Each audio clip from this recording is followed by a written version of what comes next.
Matthew Henry's Commentary on the Whole Bible. Exodus 14.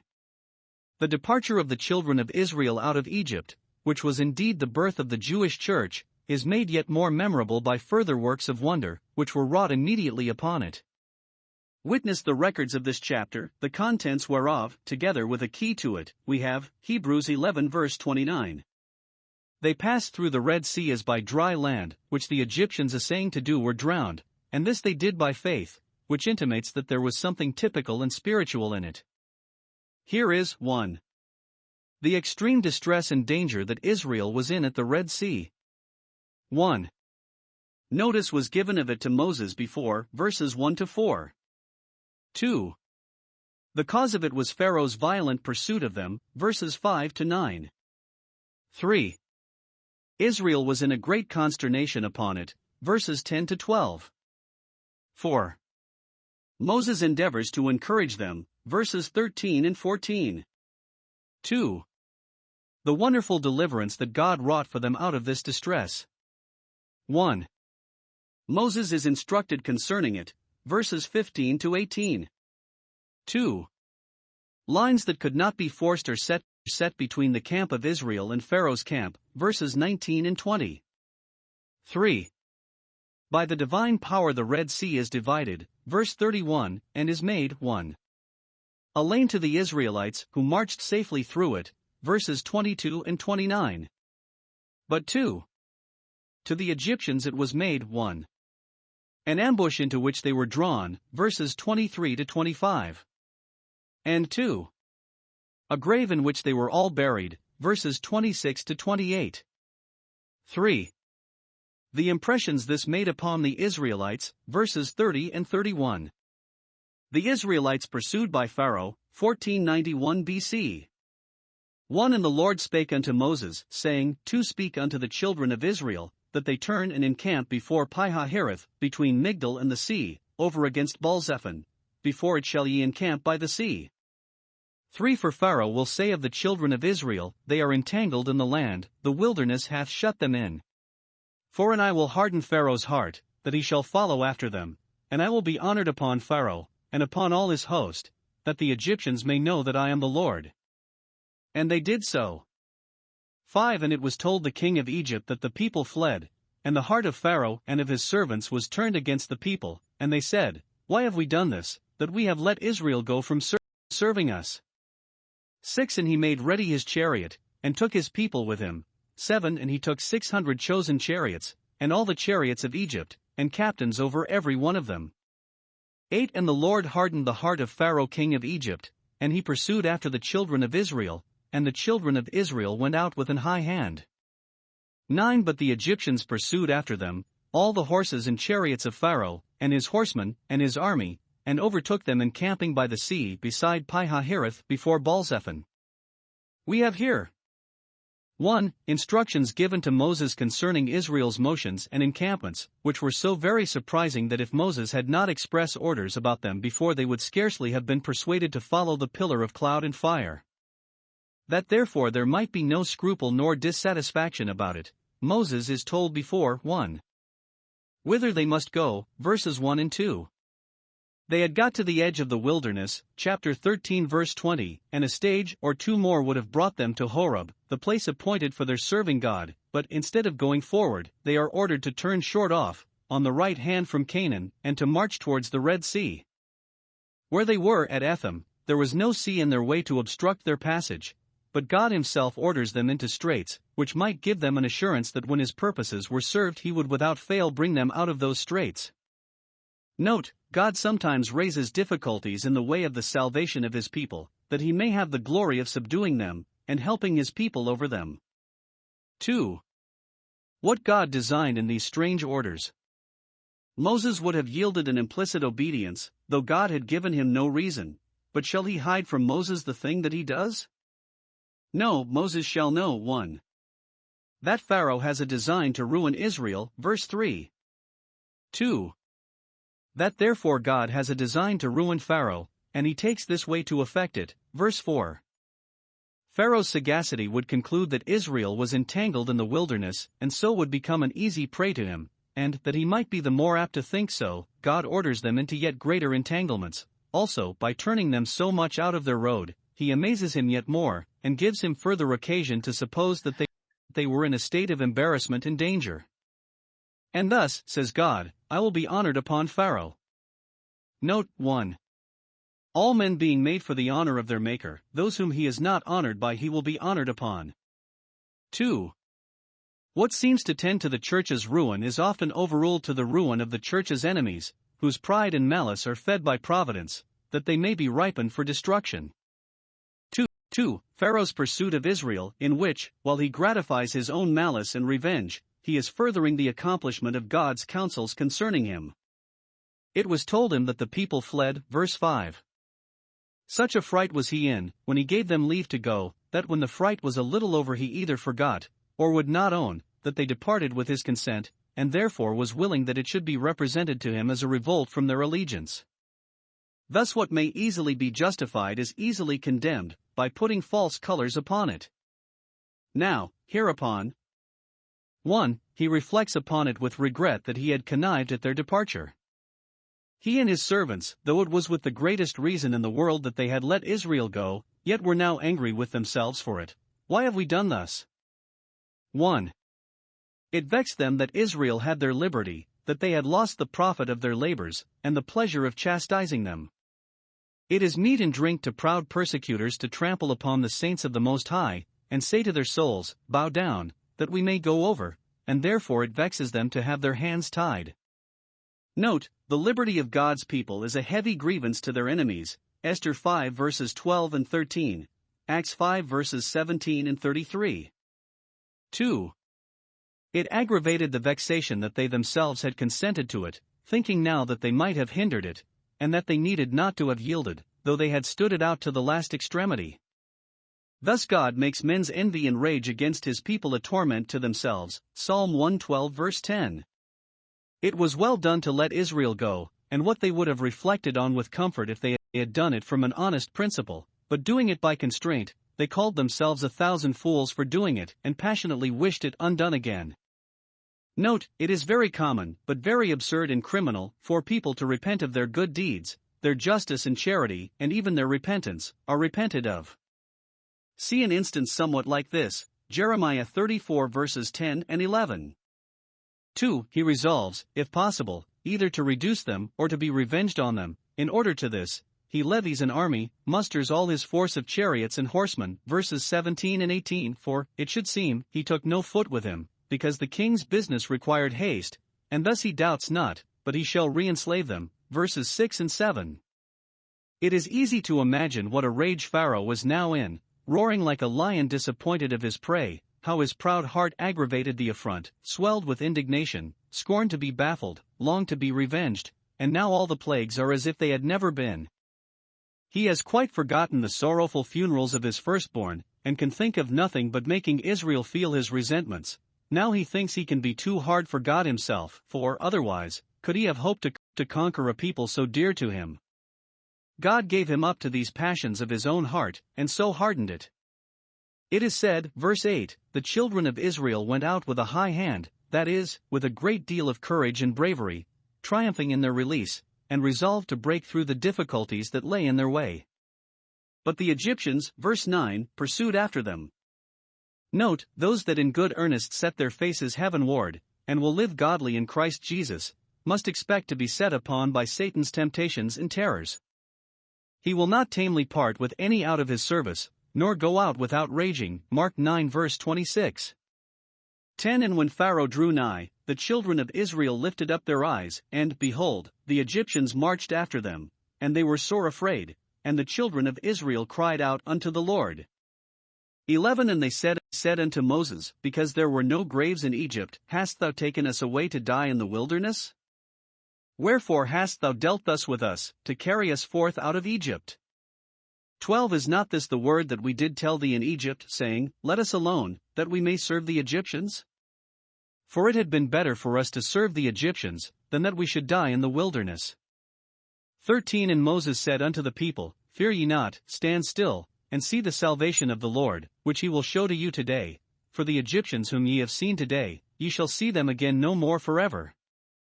14 The Lord shall fight for you, and ye shall hold your peace. We have here 1. The fright that the children of Israel were in when they perceived that Pharaoh pursued them, verse 10. They knew very well the strength and rage of the enemy, and their own weakness. Numerous indeed they were, but all on foot, unarmed, undisciplined, disquieted by long servitude, and, which was worst of all, now penned up by the situation of their camp, so that they could not make their escape. On the one hand was Pi-Hahiroth, a range of craggy rocks impassable. On the other hand were Migdol and Balzephon, which some think were forts and garrisons upon the frontiers of Egypt. Before them was the sea, behind them were the Egyptians, so that there was no way open for them but upwards, and thence their deliverance came. Note, we may be in the way of our duty, following God and hastening towards heaven, and yet may be in great straits, troubled on every side. 2 Corinthians 4 verse 8. In this distress, no marvel that the children of Israel were sorely afraid. Their father Jacob was so in a like case, Genesis 32 verse 7, when without our fightings, it cannot be otherwise but that within our fears. What therefore was the fruit of this fear? According as that was, the fear was good or evil. 1. Some of them cried out unto the Lord, their fear set them a-praying, and that was a good effect of it. God brings us into straits that he may bring us to our knees. 2. Others of them cried out against Moses, their fear set them a-murmuring, verses 11 and 12. They give up themselves for lost, and as if God's arm were shortened all of a sudden, and he were not as able to work miracles today as he was yesterday, they despair of deliverance, and can count upon nothing but dying in the wilderness. How inexcusable was their distrust! Did they not see themselves under the guidance and protection of a pillar from heaven? And can almighty power fail them, or infinite goodness be false to them? Yet this was not the worst. They quarrel with Moses for bringing them out of Egypt, and, in quarreling with him, fly in the face of God himself, and provoke him to wrath, whose favor was now the only succor they had to flee to. As the Egyptians were angry with themselves for the best deed they ever did, so the Israelites were angry with God for the greatest kindness that was ever done them. So gross are the absurdities of unbelief. They here express 1. A sordid contempt of liberty, preferring servitude before it, only because it was attended with some difficulties. A generous spirit would have said, if the worst come to the worst, as we say, it is better to die in the field of honor than to live in the chains of slavery. Nay, under God's conduct, they could not miscarry, and therefore they might say, better live God's freemen in the open air of a wilderness than the Egyptians' bondmen in the smoke of the brick kilns. But because, for the present, they are a little embarrassed, they are angry that they were not left buried alive in their house of bondage. 2. Base ingratitude to Moses, who had been the faithful instrument of their deliverance. They condemn him, as if he had dealt hardly and unkindly with them, whereas it was evident, beyond dispute, that whatever he did, and however it issued, it was by direction from their God, and with design for their good. What they had said in a former ferment, when they hearkened not to Moses for anguish of spirit, they repeat and justify in this. We said in Egypt, let us alone, and it was ill said, yet more excusable, because then they had not had so much experience as they had now of God's wonderful appearances in their favor. But they had as soon forgotten the miracles of mercy as the Egyptians had forgotten the miracles of wrath, and they, as well as the Egyptians, hardened their hearts at last, to their own ruin, as Egypt after 10 plagues, so Israel after 10 provocations, of which this was the first, Numbers 14 verse 22, were sentenced to die in the wilderness. 2. The seasonable encouragement that Moses gave them in this distress, verses 13 and 14. He answered not these fools according to their folly. God bore with the provocation they gave to him, and did not, as he might justly have done, chose their delusions, and bring their fears upon them, and therefore Moses might well afford to pass by the affront they put upon him. Instead of chiding them, he comforts them, and with an admirable presence and composure of mind, not disheartened either by the threatenings of Egypt or the tremblings of Israel, stills their murmuring, with the assurance of a speedy and complete deliverance. Fear you not. Note, it is our duty and interest, when we cannot get out of our troubles, yet to get above our fears, so that they may only serve to quicken our prayers and endeavors, but may not prevail to silence our faith and hope. 1.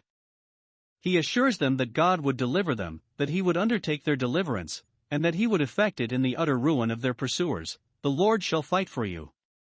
This Moses was confident of himself, and would have them to be so, though as yet he knew not how or which way it would be brought to pass. God had assured him that Pharaoh and his host should be ruined, and he comforts them with the same comforts wherewith he had been comforted. 2.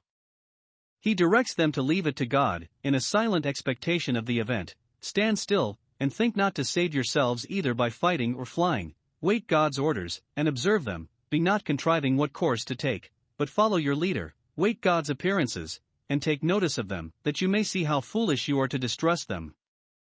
Compose yourselves, by an entire confidence in God, into a peaceful prospect of the great salvation God is now about to work for you.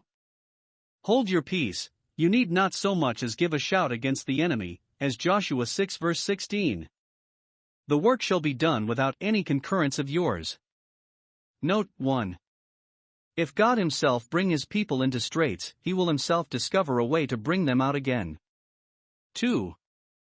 In times of great difficulty and great expectation, it is our wisdom to keep our spirits calm, quiet, and sedate, for then we are in the best frame both to do our own work and to consider the work of God.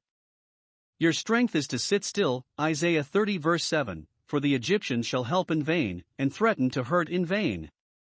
The pillar of cloud, 1491 BC. 15 And the Lord said unto Moses, Wherefore criest thou unto me? Speak unto the children of Israel, that they go forward. 16 But lift thou up thy rod, and stretch out thine hand over the sea, and divide it, and the children of Israel shall go on dry ground through the midst of the sea. 17 And I, behold, I will harden the hearts of the Egyptians, and they shall follow them, and I will get me honor upon Pharaoh, and upon all his host, upon his chariots, and upon his horsemen. 18 And the Egyptians shall know that I am the Lord, when I have gotten me honor upon Pharaoh, upon his chariots, and upon his horsemen. 19 And the angel of God, which went before the camp of Israel, removed, and went behind them, and the pillar of the cloud went from before their face, and stood behind them. 20 And it came between the camp of the Egyptians and the camp of Israel, and it was a cloud and darkness to them, but it gave light by night to these, so that the one came not near the other all the night. We have here 1. Direction given to Israel's leader. 1. What he must do himself. He must, for the present, leave off praying, and apply himself to his business. Verse 15 Wherefore criest thou unto me? Moses, though he was assured of a good issue to the present distress, yet did not neglect prayer. We read not of one word he said in prayer, but he lifted up to God his heart, the language of which God well understood and took notice of. Moses' silent prayers of faith prevailed more with God than Israel's loud outcries of fear. Verse 10. Note 1. Praying, if of the right kind, is crying to God, which denotes it to be the language both of a natural and of an importunate desire. 2. To quicken his diligence. Moses had something else to do besides praying. He was to command the hosts of Israel, and it was now requisite that he should be at his post. Everything is beautiful in its season. 2. What he must order Israel to do. Speak to them, that they go forward. Some think that Moses had prayed, not so much for their deliverance, he was assured of that, as for the pardon of their murmurings, and that God's ordering them to go forward was an intimation of the pardon. There is no going forward with any comfort, but in the sense of our reconciliation to God. Moses had bidden them stand still, and expect orders from God, and now orders are given. They thought they must have been directed either to the right hand, or to the left. No, says God, speak to them to go forward, directly to the seaside, as if there had lain a fleet of transport ships ready for them to embark in. Note, when we are in the way of our duty, though we met with difficulties, we must go forward, and not stand in mute astonishment. We must mind present work, and then leave the even to God, use means and trust him with the issue. 3. What he might expect God to do. Let the children of Israel go as far as they can upon dry ground, and then God will divide the sea, and open a passage for them through it. Verses 16 to 18. God designs, not only to deliver the Israelites, but to destroy the Egyptians, and the plan of his counsels is accordingly. 1. He will show favor to Israel. The waters shall be divided for them to pass through. Verse 16. The same power could have congealed the waters for them to pass over, but infinite wisdom chose rather to divide the waters for them to pass through, for that way of salvation is always pitched upon which is most humbling. Thus it is said, with reference to this, Isaiah 63 verses 13 and 14, He led them through the deep, as a beast goes down into the valley, and thus made himself a glorious name. 2. He will get him honor upon Pharaoh. If the due rent of honor be not paid to the great landlord by and from whom we have and hold our beings and comforts, he will distrain for it, and recover it. God will be a loser by no man. In order to this, it is threatened, behold I will harden Pharaoh's heart, verse 17. The manner of expression is observable, behold I will do it. That may do it, so it is the language of his sovereignty. We may not contribute to the hardening of any man's heart, nor withhold anything that we can do towards the softening of it, but God's grace is his own, he hath mercy on whom he will have mercy, and whom he will be hardeneth. That can do it, so it is the language of his power, none but the Almighty can make the heart soft, Job 23 verse 16, nor can any other being make it hard. That will do it, for it is the language of his justice. It is a righteous thing with God to put those under the impressions of his wrath who have long resisted the influences of his grace. It is spoken in a way of triumph over this obstinate and presumptuous rebel, even I, will take an effectual course to humble him, he shall break that would not bend. It is an expression like that, Isaiah 1 verse 24, I will ease me of my adversaries. 2. A guard set upon Israel's camp where it now lay most exposed, which was in the rear, verses 19 and 20.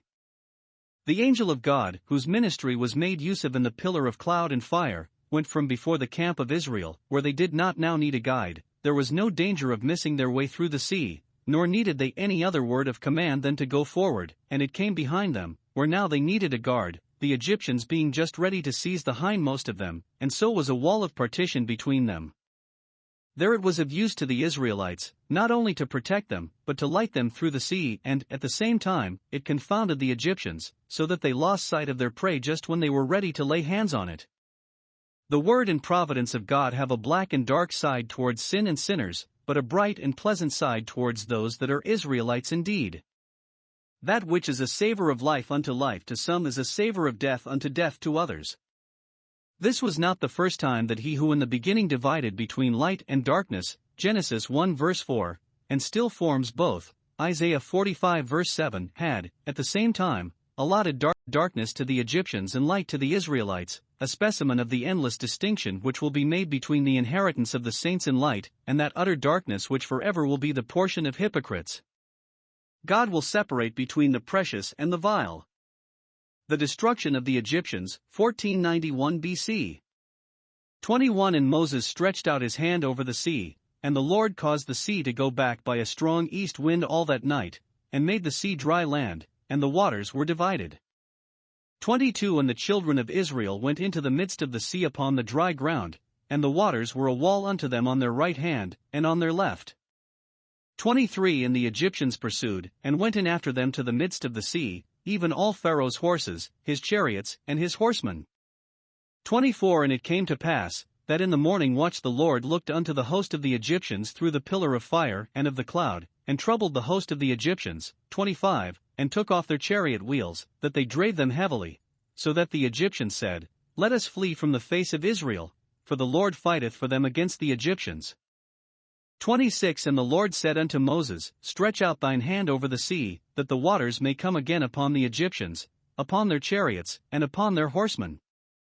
27 And Moses stretched forth his hand over the sea, and the sea returned to his strength when the morning appeared, and the Egyptians fled against it, and the Lord overthrew the Egyptians in the midst of the sea. 28 And the waters returned, and covered the chariots, and the horsemen, and all the host of Pharaoh that came into the sea after them. There remained not so much as one of them. 29 But the children of Israel walked upon dry land in the midst of the sea, and the waters were a wall unto them on their right hand, and on their left. 30 Thus the Lord saved Israel that day out of the hand of the Egyptians, and Israel saw the Egyptians dead upon the seashore. 31 And Israel saw that great work which the Lord did upon the Egyptians, and the people feared the Lord, and believed the Lord, and his servant Moses. We have here the history of that work of wonder which is so often mentioned both in the Old and New Testament, the dividing of the Red Sea before the children of Israel. It was the terror of the Canaanites, Josh 2:9-10, the praise and triumph of the Israelites, Psalm 114 verse 3, Psalm 106 verse 9, Psalm 136 verses 13 and 14. It was a type of baptism, 1 Corinthians 10 verses 1 and 2. Israel's passage through it was typical of the conversion of souls, Isaiah 11 verse 15, and the Egyptians' perdition in it was typical of the final ruin of all impenitent sinners, Revelation 20 verse 14. Here we have 1. An instance of God's almighty power in the kingdom of nature, in dividing the sea, and opening a passage through the waters. It was a bay, or gulf, or arm of the sea, 2 or 3 leagues over, which was divided, verse 21.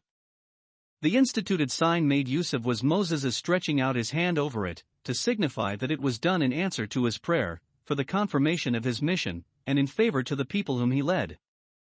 The natural sign was a strong east wind, signifying that it was done by the power of God, whom the winds and the seas obey. If there be any passage in the book of Job which has reference to the miracles wrought for Israel's deliverance out of Egypt, it is that in Job 26 verse 12, he divideth the sea with his power, and by his understanding he smileth through Rahab, so the word is, that is, Egypt. Note, God can bring his people through the greatest difficulties, and force a way where he does not find it. The God of nature has not tied himself to its laws, but when he pleases, dispenses with them, and then the fire does not burn, nor the water flow. 2. An instance of his wonderful favor to his Israel. They went through the sea to the opposite shore, for I cannot suppose, with some, that they fetched a compass, and came out again on the same side, verse 22. They walked upon dry land in the midst of the sea, verse 29. And the pillar of cloud, that glory of the Lord, being their rearward, Isaiah 58 verse 8, that the Egyptians might not charge them in the flank, the waters were a wall to them, it is twice mentioned, on their right hand and on their left. Moses and Aaron, it is probable, ventured first into this untrodden path, and then all Israel after them, and this march through the paths of the great waters would make their march afterwards, through the wilderness, less formidable. Those who had followed God through the sea needed not to fear following him whithersoever he led them. This march through the sea was in the night, and not a moonshiny night, for it was 7 days after the full moon, so that they had no light, but what they had from the pillar of cloud and fire. This made it the more awful, but where God leads us he will light us, while we follow his conduct, we shall not want his comforts. This was done and recorded in order to encourage God's people in all ages to trust in him in the greatest straits. What cannot he do who did this? What will not he do for those that fear and love him, who did this for these murmuring unbelieving Israel is, who yet were beloved for their fathers' sake, and for the sake of a remnant among them? We find the saints, long afterwards, making themselves sharers in the triumphs of this march, Psalm 66 verse 6. They went through the flood on foot, there did we rejoice in him, and see how this work of wonder is improved, Psalm 77 verses 11 and 16, 19. 3. An instance of his just and righteous wrath upon his and his people's enemies, the Egyptians. Observe here, 1. How they were infatuated. In the heat of their pursuit, they went after the Israelites into the midst of the sea, verse 23. Why, thought they, may not we venture where Israel did? Once or twice the magicians of Egypt had done what Moses did, with their enchantments. Pharaoh remembered this, but forgot how they were nonplussed at last. They were more advantageously provided with chariots and horses, while the Israelites were on foot. Pharaoh had said, I know not the Lord, and by this it appeared he did not, else he would not have ventured thus. None so bold as those that are blind. Rage against Israel made them thus daring and inconsiderate. They had long hardened their own hearts, and now God hardened them to their ruin, and hid from their eyes the things that belonged to their peace and safety. Surely in vain is the net spread in the sight of any bird, Proverbs 1 verse 17, yet so blind were the Egyptians that they hastened to the snare, Proverbs 7 verse 23. Note, the ruin of sinners is brought on by their own presumption, which hurries them headlong into the pit. They are self-destroyers. 2. How they were troubled and perplexed, verses 24 and 25. For some hours they marched through the divided waters as safely and triumphantly as Israel did, not doubting but that, in a little time, they should gain their point. But in the morning watch, the Lord looked upon the host of the Egyptians, and troubled them. Something or other they saw or heard from the pillar of cloud and fire which put them into great consternation, and gave them an apprehension of their ruin before it was brought upon them. Now it appeared that the triumphing of the wicked is short, and that God has ways to frighten sinners into despair, before he plunges them into destruction. He cuts off the spirit of princes, and is terrible to the kings of the earth. 1. They had hectored and boasted as if the day were their own, but now they were troubled and dismayed, struck with a panic fear. 2. They had driven furiously, but now they drove heavily, and found themselves plugged and embarrassed at every step. The way grew deep, their hearts grew sad, their wheels dropped off, and the axletrees failed. Thus can God check the violence of those that are in pursuit of his people. 3. They had been flying upon the back of Israel, as the hawk upon the trembling dove, but now they cried, "Let us flee from the face of Israel," which had become to them like a torch of fire in a sheaf. Zechariah 12 verse 6. Israel has now, all of a sudden, become as much a terror to them as they had been to Israel. They might have let Israel alone and would not, now they would flee from the face of Israel and cannot. Men will not be convinced, till it is too late, that those who meddle with God's people meddle to their own hurt. When the Lord shall come with 10,000s of his saints, to execute judgment, the mighty men will in vain seek to shelter themselves under rocks and mountains from the face of Israel and Israel's king. Revelation 6 verse 15. Compare with this story, Job 27 verse 20, etc. 3. How they were all drowned. As soon as ever the children of Israel had got safely to the shore, Moses was ordered to stretch out his hand over the sea, and thereby give a signal to the waters to close again, as before, upon he word of command, they had opened to the right and the left. Verse 29. He did so, and immediately the waters returned to their place, and overwhelmed all the host of the Egyptians. Verses 27 and 28. Pharaoh and his servants, who had hardened one another in sin, now fell together, and not one escaped. An ancient tradition says that Pharaoh's magicians, Jans and Jambres, perished with the rest, as Balaam with the Midianites whom he had seduced. Numbers 31 verse 8. And now, 1. God avenged upon the Egyptians the blood of the firstborn whom they had drowned, and the principal is repaid with interest. It is recompensed double, full-grown Egyptians for newborn Israelites. Thus the Lord is righteous, and precious is his people's blood in his sight. Psalm 72 verse 14. 2. God reckoned with Pharaoh for all his proud and insolent conduct towards Moses his ambassador. Mocking the messengers of the Lord, and playing the fool with them, bring ruin without remedy. Now God got him honor upon Pharaoh, looking upon that proud man, and abasing him. Job 40 verse 12. Come and see the desolations he made, and write it, not in water, but with an iron pen in the rock forever. Here lies that bloody tyrant who bade defiance to his Maker, to his demands, threatenings, and judgments, a rebel to God, and a slave to his own barbarous passions, perfectly lost to humanity, virtue, and all true honor. Here he lies, buried in the deep, a perpetual monument of divine justice.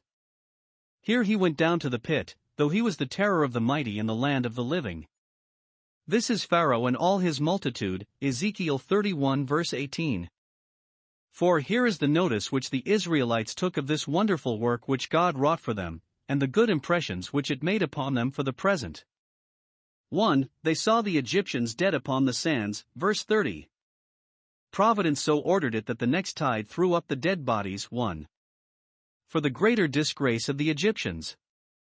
Now the beasts and birds of prey were called to eat the flesh of the captains and mighty men. Revelation 19 verses 17 and 18. The Egyptians were very nice and curious in embalming and preserving the bodies of their great men, but here the utmost contempt is poured upon all the grandees of Egypt. See how they lie, heaps upon heaps, as dung upon the face of the earth. 2. For the greater triumph of the Israelites, and to affect them the more with their deliverance, for the eye affects the heart. See Isaiah 66 verse 24, They shall go forth, and look upon the carcasses of the men that have transgressed against me. Probably they stripped the slain and, having borrowed jewels of their neighbors before which, the Egyptians having by this hostile pursuit of them broken their faith with them, henceforward they were not under any obligation to restore, they now got arms from them which, some think, they were not before provided with. Thus, when God broke the heads of Leviathan in pieces, he gave him to be meat to the people inhabiting the wilderness, Psalm 74 verse 14. 2. The sight of this great work greatly affected them, and now they feared the Lord, and believed the Lord, and his servant Moses, verse 31. Now they were ashamed of their distrusts and murmurings, and, in the good mind they were in, they would never again despair of help from heaven, no, not in the greatest straits, they would never again quarrel with Moses, nor talk of returning to Egypt. They were now baptized unto Moses in the sea, 1 Corinthians 10 verse 2. This great work which God wrought for them by the ministry of Moses bound them effectually to follow his directions, under God. This confirmed their faith in the promises that were yet to be fulfilled, and, being brought thus triumphantly out of Egypt, they did not doubt that they should be in Canaan shortly, having such a God to trust to, and such a mediator between them and him. Oh, that there had been such a heart in them as now there seemed to be! Sensible mercies, when they are fresh, make sensible impressions, but with many these impressions soon wear off. While they see God's works, and feel the benefit of them, they fear him and trust in him, but they soon forget his works, and then they slight him. How well were it for us if we were always in as good a frame as we are in sometimes.